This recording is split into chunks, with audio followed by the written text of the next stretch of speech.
Yeah, I think there are quite a few. I mean, to me, one of the big pieces of being an entrepreneur has to be around determination.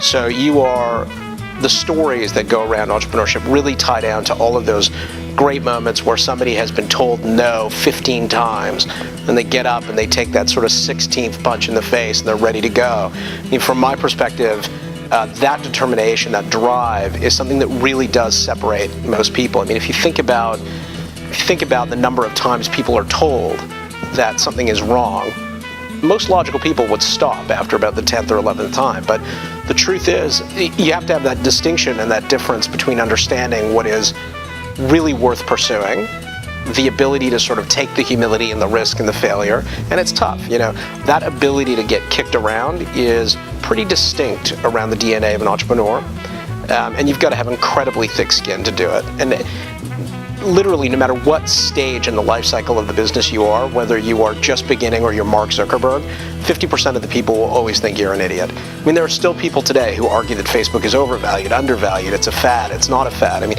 at some point it never ends. So I think that's one key DNA trait, is that sort of determination mixed with that ability to sort of oversee the fact of what other people may see as logic. I think the other is salesmanship.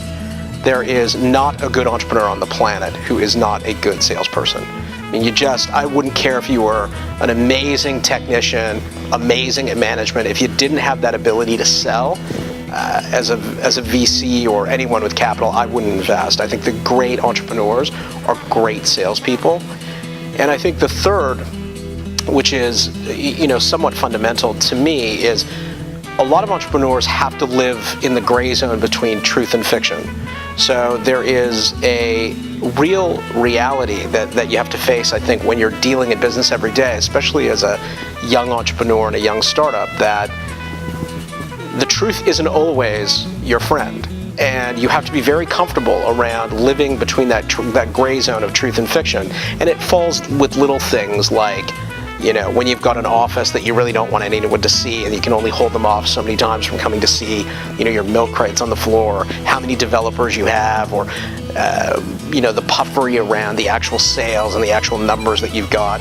I think those are all really significant. And most of the people I know that have dipped their toe into entrepreneurship but have come back out have been uncomfortable in that zone.